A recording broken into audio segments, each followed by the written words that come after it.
Aujourd'hui, on parle d'environnement parce qu'il le faut pour non seulement être en phase avec les grands projets de développement initiés par l'État, mais également parce que le gouvernement de Côte d'Ivoire s'est doté d'un nouveau code de l'environnement. Comment, avec qui et pourquoi, ce sont les questions que les citoyens se posent, à raison d'ailleurs, et auxquelles le gouvernement souhaite répondre en saisissant cette lucarne d'interaction afin que le ministère responsable de l'exécution de la politique nationale de l'environnement réponde directement aux citoyens intéressés. Dr Zagré Eugène, directeur des affaires juridiques et du contentieux, est le représentant désigné par le ministre pour prendre la parole au nom du ministère au cours de cette activité. Les phénomènes naturels, mais surtout les actions de l'homme, sont à l'origine de la dégradation de l'environnement. L'une des réponses pour faire face aux effets néfastes de l'homme sur son cadre de vie, la Côte d'Ivoire s'est dotée, après la conférence de Rio de 1992, de la loi de 1996 portant code de l'environnement. Si cette loi a permis des avancées significatives, elle a à un moment donné présenté des insuffisances au regard de l'évolution de la problématique de protection de l'environnement. Ces différentes questions, peu ou pas prises en compte au moment de l'adoption du Code de l'environnement de 1996, sont aujourd'hui au centre des politiques nationales et internationales de la protection de l'environnement.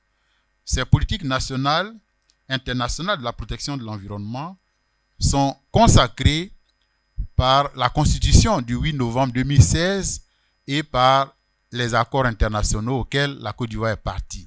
Mesdames et messieurs, dans le cadre de cette activité, tout savoir sur le Code de l'environnement, l'une des questions importantes que l'on pourrait se poser est de savoir quelles sont les innovations majeures de cette nouvelle loi.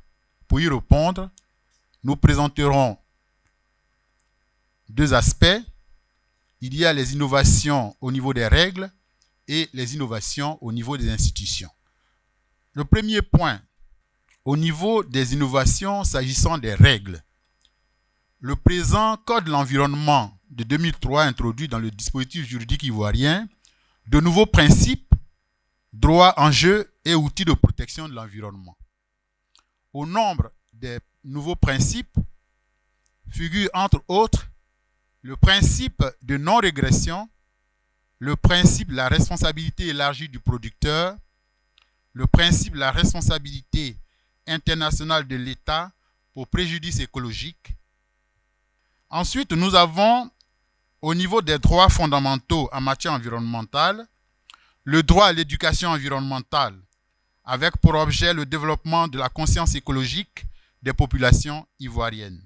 S'agissant des enjeux majeurs, ils sont mieux cernés par le nouveau texte. Il s'agit en particulier des changements climatiques, de la conservation et l'utilisation rationnelle de la diversité biologique et des ressources génétiques, la préservation des montagnes et des mangroves. À cela s'ajoute l'encadrement élargi de la gestion des déchets sous toutes leurs formes. En matière d'outils de gestion de l'environnement, le projet de loi améliore ceux existants en mettant l'accent sur l'aspect social, afin de prendre en compte le genre et d'impliquer les communautés dans la réalisation des projets de développement. Il s'agit comme outil l'étude d'impact environnemental et social, l'audit environnemental et social, et un nouvel outil, c'est l'évaluation environnementale et sociale stratégique. Le présent code prévoit des mesures incitatives, des nouveaux mécanismes de financement de l'action gouvernementale en matière environnementale.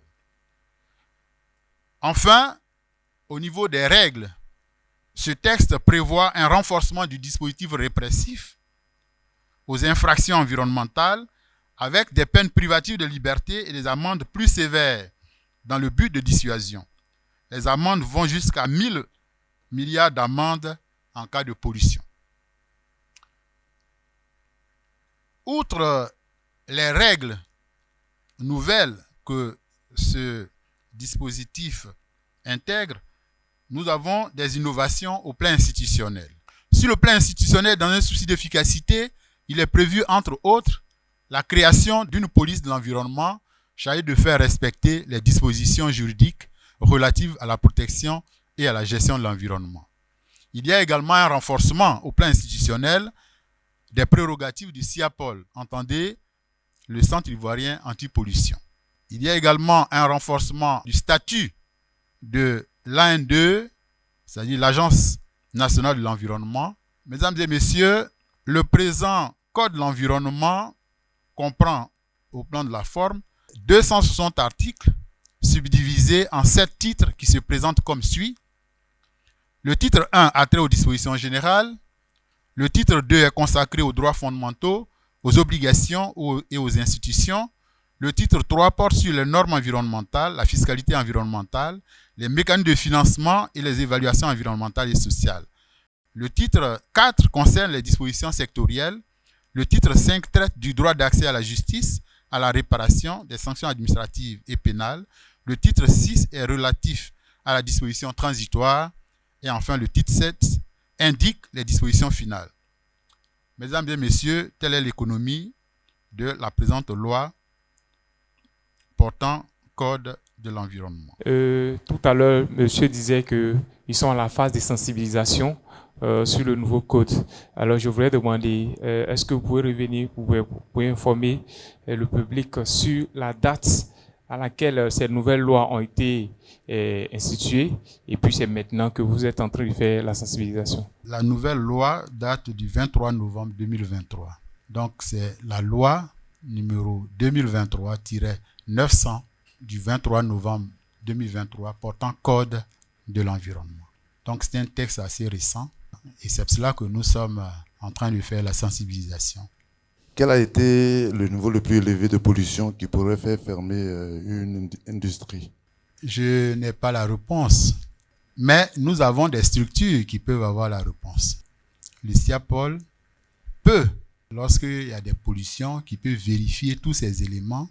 Et c'est d'ailleurs eux qui vérifient les questions de rejet et tout cela, et qui permettent de savoir que ces rejets ne sont pas conformes donc à la réglementation en vigueur. Alors, mesdames et messieurs, les invités, chers internautes, au nom du CICG et en votre nom, nous adressons nos chaleureux remerciements au Dr Zagré et au ministère de l'Environnement pour ces informations sur les textes prévus par le nouveau Code de l'environnement. En vous remerciant, vous également, pour la participation, le gouvernement de Côte d'Ivoire rappelle à tous et à tout moment que son centre d'appel 101 est joignable gratuitement et que ses activités d'échange telles que GovSpace, GovTalk et Tout Savoir Sûr vous sont entièrement dédiés. Sur ces mots, nous clôturons cet exercice et vous donnons rendez-vous mardi prochain à la même heure.